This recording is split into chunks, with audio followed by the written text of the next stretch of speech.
Hello, good morning, good afternoon, good evening, wherever you're joining me. Thanks for coming. And today I'm in the middle of Sanhedrin, the Stamps House edition, Daf 28, Amud A. So it says, the Gemara asks, and why, for example, can Rav's son not testify about his brother with father's father? So it's talking here about which familial relationships are disqualified from testifying and being a witness, but it is a testimony of the member of the third generation with regard to a related member of the first generation, and there is a 2-generation difference between them. So it talked just before in the footnote that the way that they define disqualifications of bearing witness from familial relationships are siblings are defined as the first generation. Their children are members of the second generation, and children of their children are the third generation. So it's just going to refer to that here, but it's a testimony of a member of the third generation with regard to a related member of the first generation, and there are 2-generation difference between them. Give me 1 second. Time check. Okay.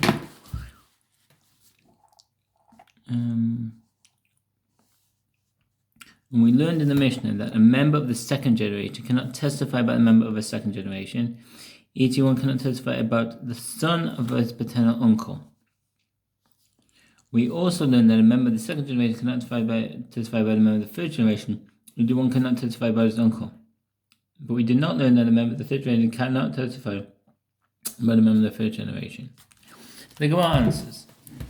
In the statement that is taught in the Mishnah, they themselves and their sons-in-law are considered relatives.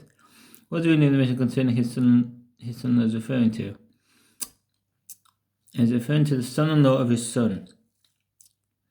Accordingly, the Mishnah disqualifies the testimony of a member of the third generation by a member of the first generation. The Gemara asked, Velisnei ben Beno. But if so, let the Mishnah teach and his son and the son of his son instead of his son-in-law. This would be a more straightforward manner. And Korean halacha with regard to a member of the third generation testifying about a member of the first generation. The Gemara answers, by mentioning his son-in-law, the Mishnah teaches us a matter in passing that with regard to the different levels of familial relationships, a husband is like his wife.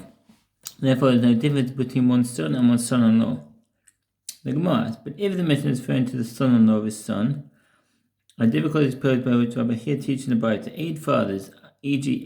8 principal relatives, mentioned in the Mishnah are disqualified, which are 24 including the son and the son-in-law of each. The Mishnah is referring to one's son-in-law of the 32. As the son-in-law and the grandson of each are included. The Gemara consequently rejects the explanation that the Mishnah is referring to the son-in-law of one's son. Although the Mishnah is referring to his actual son-in-law. And why does Rav refer to him as the son-in-law of his son?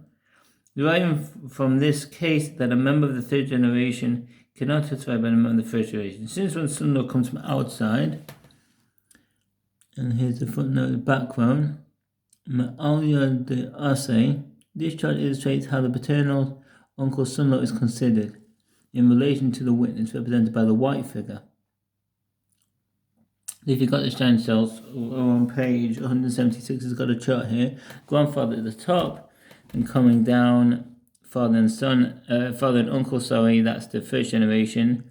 And then the father's son is the second generation. And then from the uncle's side, we have uncle and then uncle's son and his wife. And then, the uncle is the uncle's son and the uncle's daughter, and then the uncle's daughter is married to the uncle's son-in-law, that's the third generation. To just summarize that here, this chart illustrates how the paternal uncle's son-in-law is considered in relation to the witness represented by the white figure. Like a member of the third generation vis-a-vis a member of the second generation. Since a relative by marriage is considered to be a more distant relative than his spouse, by one generational level, it follows that the paternal uncle is a member of the first generation. I missed that. His daughter is a member of the second generation, and her husband, the paternal uncle's son-in-law, is considered to be a member of the third generation.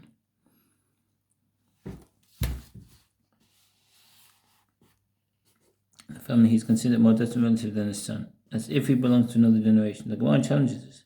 If that's said that the testimony of an individual with regard to a son-in-law of his father is equivalent to that of a member of the third generation with regard to a member of the second generation, and Rav is known to have deemed a member of the third generation fit to be witnessed by the member of the second generation, and Rav deemed a member of the third generation fit, etc. Aksha, Shlishi, V'cholu. Rashi explains that this is derived from Rav's aforementioned statement. 7 interpretations of Rashi's explanations have been suggested to Rashi. Other commentators explain that this is based on an unrelated incident in which Rav deemed a member of the third generation fit to be witnessed by a member of the second generation of Bnei Yonah. Rather, Rav states his ruling not in accordance with the Mishnah, but in accordance with the opinion of Rabbi Eliezer. What's the opinion of Rabbi Eliezer? Chooses Rabbi Eliezer. This chart, so there's another chart on page 177. Which is the opinion of Rabbi Eliezer, according to which not only one's first cousin is disqualified from being witness about him, the member of the second generation, but also his first cousin is once removed when the third generation is disqualified from being witness against him. So Rabbi Eliezer has taken a step further to say that even the third generation as well qualified from bearing witness, and has a grandfather, and then his son, so the father and uncle, and then the father has a son, that's the second generation. The uncle has a son, so that's the cousin to the son, first cousin, second generation. And then the cousin has a son, that's the cousin's son, which is the third generation, and which is also his daughter, the third generation, and the cousin's son-in-law. Okay, as the Torah and Bryce, the Rabbi Eliezer says, just my paternal uncle will not testify about me. Neither he, nor his son, nor his son-in-law, so too the son of my paternal uncle will not testify about me, neither he, nor his son, nor his son-in-law. Accordingly, one cannot testify about the grandchild of his brother. The Gemara asks, but still, according to Rabbi Eliezer, the grandson of one's uncle cannot testify about his great-great-uncle. So we lost it here. Which testimony of a member of the third generation by the member of the second generation, and Rav deemed a member of the third generation fit to bear witness by the member of the second generation. The Gemara answers, Rav holds in accordance with Rabbi Eliezer's opinion that in one case, he disqualified testimony of a member of the third generation with regard to a member of the first generation, and disagrees with him in one case. He does not disqualify the testimony of a member of the third generation, but a member of the second generation. What is the reason for the opinion of Rav? It is, as the verse states, the fathers shall not be put to death for the children, and the children, the Rashash explains that the law of the children is referring to the children of the first children, like the grandchildren of the fathers. Shall not be put to death for the fathers. The phrase for the children and the children interpreted to include another generation of the grandchildren of one's brother, they are also disqualified. And Rabbi Eliezer derives his opinion from the fact that the Messer states for the children, which interpreted to mean that the ones disqualified from being witness about the fathers are cast on the children as well. In other words, anyone who is disqualified from being witness about a father is qualified from being witness about his children. Rav Naaman says, the brother of my mother-in-law. This chart is the relationship between a witness depicted in white and his mother-in-law's brother, her brother's son, and her sister's son. So we have the mother-in-law's father, and then the mother-in-law's sister, mother-in-law's brother, mother-in-law, mother-in-law wife, give birth to wife, and then the person who is married to the wife, and the mother-in-law's brother's son, and the mother-in-law's sister's son. The brother of my mother-in-law will not testify about me. The son of the brother of my mother-in-law will not testify about me. And the son of the sister of my mother-in-law will not testify about me. And the Tana of the Mishnah who also taught this halacha, his sister's husband, and the husband of her father's sister, and the husband of her mother's sister, and the mother's husband, and his father-in-law and his brother-in-law, they themselves and the sons and the son-in-law, describe the same family relationship from the perspective of the younger generation. Rashi says, when we were in Ulla's study hall, we were asked with regard to testifying about the brother of one's father-in-law. This chart illustrates the relationship between a witness depicted in white and the father-in-law's brother and the brother's son and the sister's son. What's halacha? With regard to a son of the brother of one's father-in-law, what's halacha? With regard to the son of one's sister and the sister of one's father-in-law, what's halacha? Buddha said to us, you learn the answer to this question in the Mishnah. His brother, his paternal uncle, and his maternal uncle, and his mother's husband, and his father-in-law, and his brother-in-law, they themselves and the sons-in-law. These relationships are the same as though you were asked about from the perspective of the younger generation. Rav arrived at a certain place to write scroll of parchment. They asked of him there, what is halacha as to whether a man can testify with regard to the wife of his stepson? In Surah, they say that Rav gave the following answer: a husband is considered like his wife. If one is qualified by witness about a particular female relative, he is qualified by witness about a husband too, as a husband is considered like his wife. Similarly, if one is disqualified by a witness about a certain man, qualified by a witness about his wife as well, as a woman is considered like a husband. This is in accordance with the versions of Rav's answer in both Surah and from Badit. In Rambam say V'shiltim, Eidah 13:6, Mishpat 33:3. Going to explain that a husband and wife are considered one, and are the same with regards to levels of familial relationship, as the verse is referring to the wife of one's uncle as his aunt. Other early commentaries hold that although a wife is considered like a husband, as derived from both the verse and from the fact that the husband for an act of acquisition with his wife, see condition 2a, is the principle, i.e., that a husband is considered like a wife, is only in certain cases. River, the Rif, and the Baal Ma'or. Since he is married to the son's mother, the son's wife is considered like his daughter-in-law. From these, they say different versions of Rav's answer. A wife is considered like her husband. According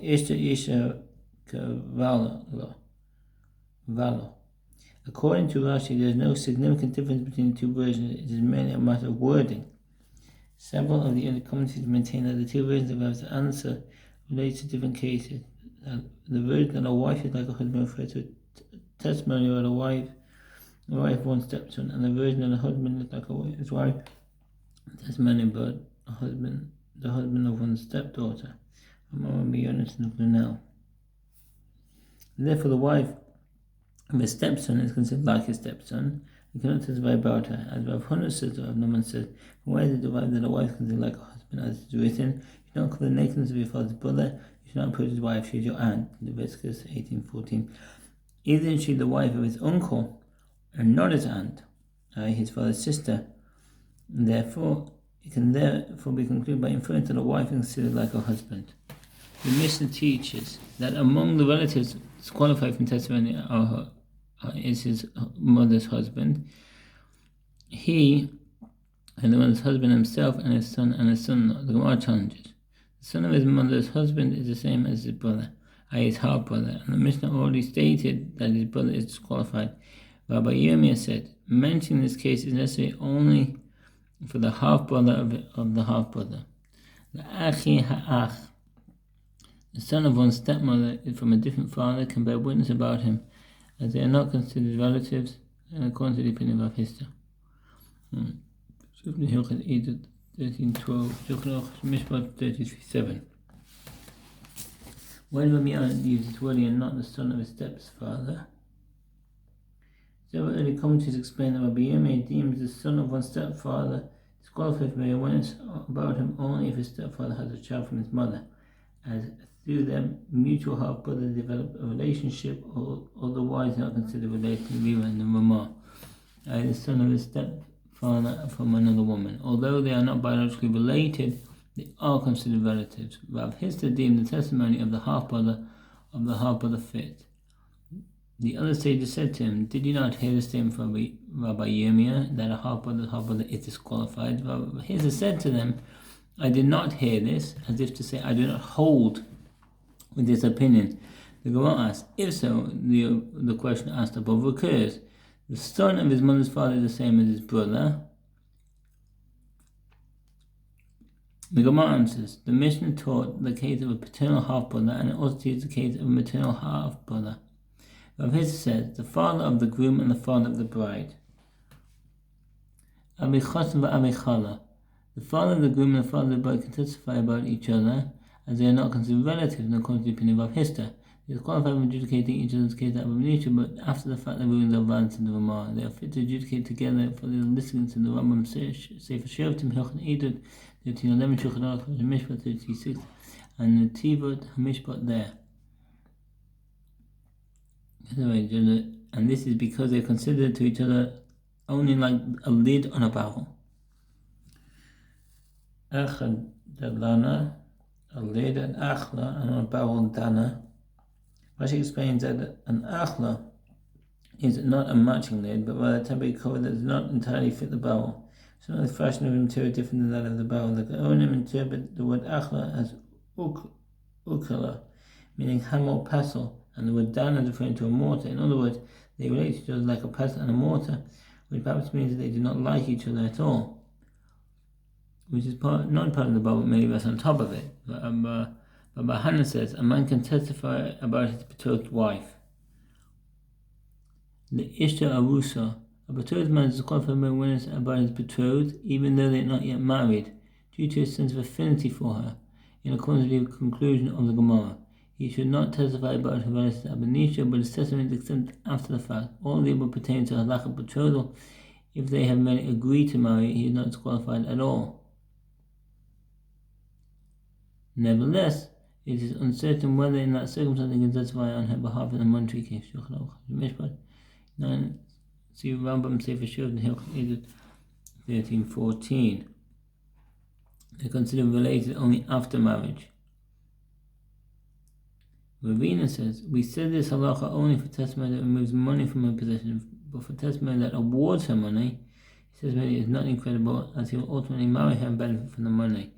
The Gemara rejects this opinion. But that is not so. There is no difference whether the testimony removes money from her possession, and there is no difference whether it awards her money. In both cases, his testimony is not deemed credible. The Gemara explains, what is your thinking that you deem a man fit to bear witness concerning his betrothed wife? It is as well here by Amis in the name of Allah. One does not enter acute mourning on the day of the death of his betrothed wife. Aninus, acute mourning. The period of acute mourning is observed from the day of the death of a wife or husband, father or mother, son, daughter, brother or sister. The mourner is exempt from all parts of mitzvah from the time of the death of the close relative until after the burial. At that point, his status changes from that of an acute mourner to that of a mourner.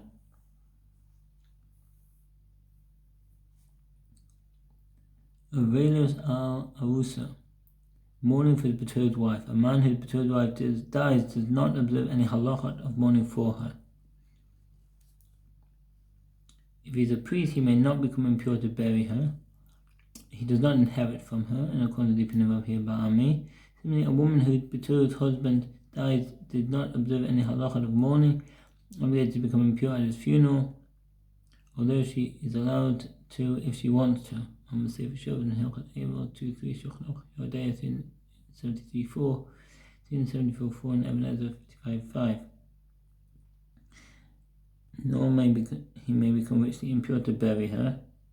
But if a priest to become impure through contact with a corpse and to contract impurity that in any way emanates from a corpse, such as being by a pallbearer.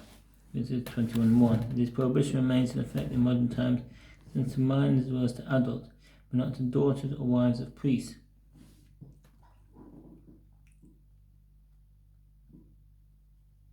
A priest is similarly not allowed to enter a room that has a corpse in it, regardless of the room's size. This would mean becoming impure to which impurity imparted by a corpse of a tent, i.e., through that which is under the same roof. The permissibility of priests entering hospitals for minor treatment with patients is subject to a great halachic dispute, considering the likelihood of encountering corpses there. The priest comes into contact with the corpses of seven relatives, whether his father, mother, son, daughter, wife, brother, and unmarried sister, and he is not applied to a high priest. Leviticus 21:2, 3 and 11. Be the priest, she does not enter acute mourning for him and is not obligated to become ritually impure to bury him. The straightforward meaning of this halacha is that it is prohibited for her to become impure for him. Rashi finds it difficult, as even the daughter of a priest is not prohibited from becoming impure. Therefore, this halacha to mean that she is not obligated to become impure for him. I will explain that if he died during a festival, when everyone is obligated to be pure and become impure for him. Rashi tells us on the Yevamah 29b to the Meiri. If she dies, she does not inherit her property. If he dies, she collects payment for marriage contract.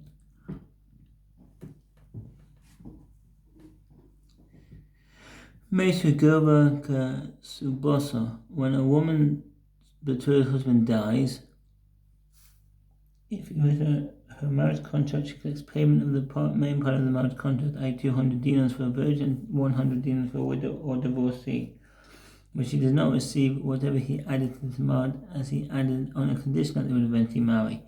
And say for Nashim Hilchot Ishut 10:11 Shulchan Ezra 55:6. If he wrote at the time of the betrothal, it is treated as any other monetary document. Evidently, a betrothed woman is not considered related to her husband. The Gemara comments. Now, the halacha does not serve as proof, as a proof of the halacha of testament, and there with regard to its impurity and the like. Most of when is dependent on the question of whether the woman is his kin, Leviticus 21:2, until a woman who is not his kin, as they are not yet married. But here with regard to testimony, it is due to a sense of affinity that he is disqualified, and then feels a sense of affinity towards his betrothed.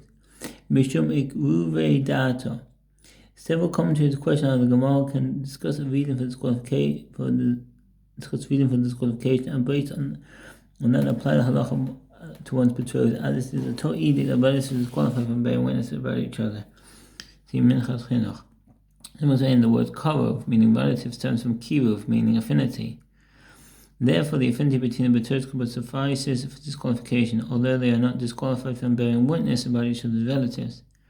Others explain that since the definition of a relative through marriage is derived from the verse concerning forbidden sexual intercourse with one's aunt, within the state is affected from the time of betrothal just as affected with regard to forbidden intercourse, and not from the time of marriage, as is with regard to its impurity.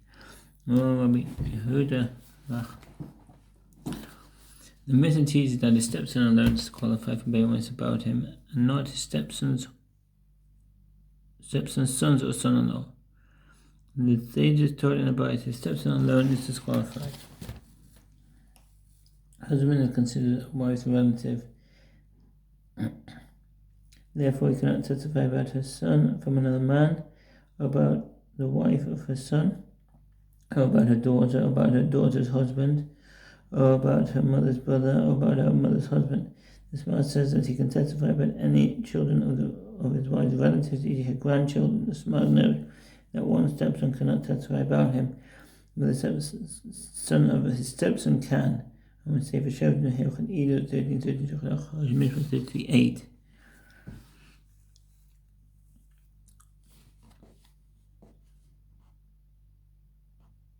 Sorry, I lost the place here.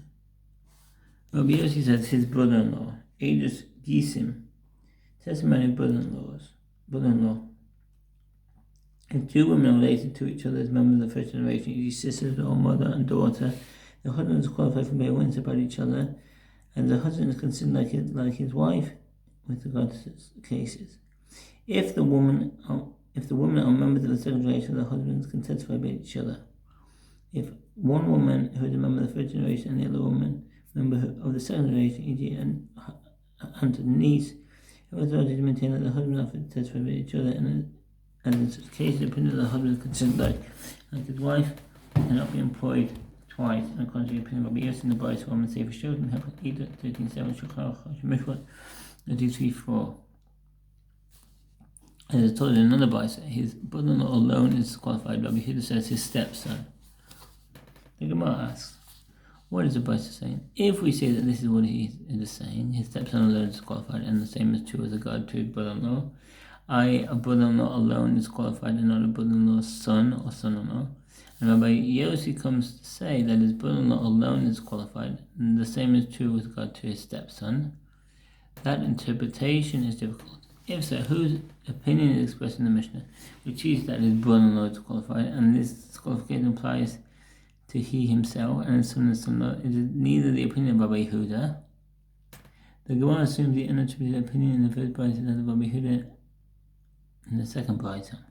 The opinion of Rabbi Yossi, as they both agree that the son and son-in-law of one's brother-in-law are not disqualified. Rather, this is what the brayta is saying. His son alone is disqualified, but as for his brother-in-law, he himself and his son and the son-in-law are disqualified. And Rabbi Yossi comes to disagree and say that his brother-in-law alone is disqualified, but as for his stepson, he himself and his son-in-law are disqualified. According to the mission is according to the opinion of Rabbi Yehuda. The Gemara asks, but then in accordance with his opinion is the brayta that Rabbi here teaches that 8 fathers, which are the 8 principal relatives mentioned in the mission, are disqualified, which are 24, including the son and the son-in-law of each. It is neither in accordance with the opinion of Rabbi Yossi nor in accordance with the opinion of Rabbi Yehuda. Rather, the above interpretation should be rejected, and this is what the brayta is saying. His stepson alone is disqualified, but as for his brother-in-law, himself and his son-in-law are disqualified. And Rabbi Yossi comes to say that his brother-in-law are disqualified, excluding his son and his son-in-law, and all the more so his stepson.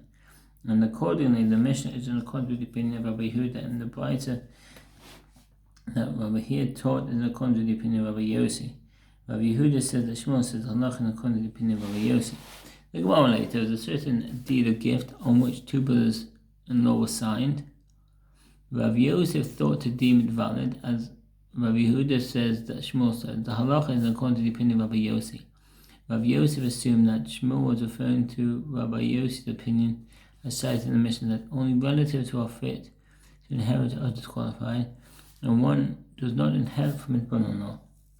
And I said to him, from where do you conclude that Shmuel was referring to Rabbi Yossi, as cited in the mission, who deemed one's brother-in-law fit to bear witness with or about him? Perhaps he was referring to Rabbi Yossi, as cited in the brayta, who deemed one's brother-in-law, though not the latter son and son-in-law, disqualified. Rabbi Yosef answered, do not let it enter your mind that Shmuel was referring to the opinion of Rabbi Yossi cited in the brayta. Shmuel said, for example, my brother Pinchas and I are disqualified for bearing witness about one another.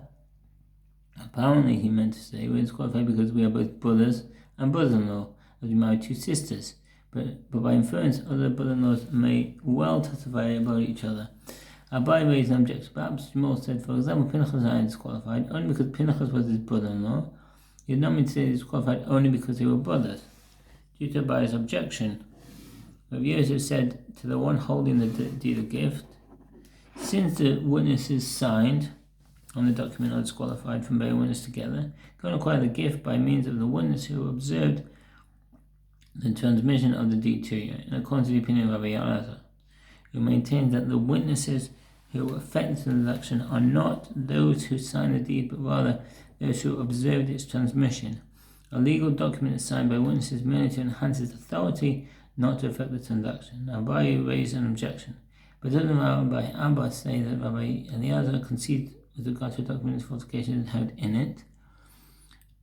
Mezua mitocho. If one of the witnesses who signed on the bill of divorce is qualified for bearing witness, the bill of divorce is invalid. Even the witnesses of transmission are fit as falsification is inherent in the content of the bill of divorce. This is according to the opinion of Rabbi Abba. I'm going to say for Nashim Hilchot Gerushin, 17 and the deed is not valid despite the fact that it was properly transferred. In other words, although the signatures on the legal document are necessary insofar as the effect of the transaction is concerned, a document that includes invalid signatures is not valid, and this is in order to prevent others from relying upon these witnesses. Rabbi Yosef said to the one holding the deed of gift, go away, the rabbi do not let me give you the gift. The mission teaches that Rabbi Yehuda says, if the witness married the daughter of one of the litigants, he is disqualified, even if the daughter died, provided that he has children from her. Rabbi Tahum says that, Tavla says that, Rabbi Beruna says that, Rav says the halacha in accordance with the opinion of Rabbi Yehuda. Rabbi says that Rav Naaman says the halacha is not in accordance with the opinion of Rabbi Yehuda. And likewise, Rabbi Baba Hana says that Rabbi Yochanan says the halacha is not in accordance with the opinion of Rabbi Yehuda. There are those who teach this ruling of Rabbi Baba Hana with regard to this brayta. Rabbi Yossi Haglili interpreted this verse, and you shall come to the priest, to the Levite, and to the judge who have been at age only 79. Rabbi Yossi Haglili asked, what do you mean the phrase, who will in those days. But will it enter your mind that a person would go to a judge that was not in his days? Well, it's referring to one who was a relative when listening due to marriage and then became not related. Then therefore come before him only in those days they are not related, and not while they are still related. It is with regard to this Baita, Rabbi Baba Hana says, Rabbi Yochanan says, the halacha is according to the opinion of Rabbi Yossi HaGalili. The ruling is the same as in Rabbi Yochanan's aforementioned statement. A relative who became unrelated is fit, but went to serve as a judge, but it was stated in a different context. The Gemara relates the sons of the father-in-law of Ma'okah were relatives of his and became not related to him, as Ma'okah's wife, whose sister died, or before him for judgment. Ma'okah said to them, I'm qualified for adjudicating to you. So that was the beginning of Daf 29. I hope it's made sense. I know it's a little bit complicated. I think I need to work on making these explanations, explaining a bit more than reading, but because it's the first time, I'm just trying to understand it myself. But I'll work on maybe summarizing, explaining a bit more. Hope you have a good day and take care. All the best. Bye.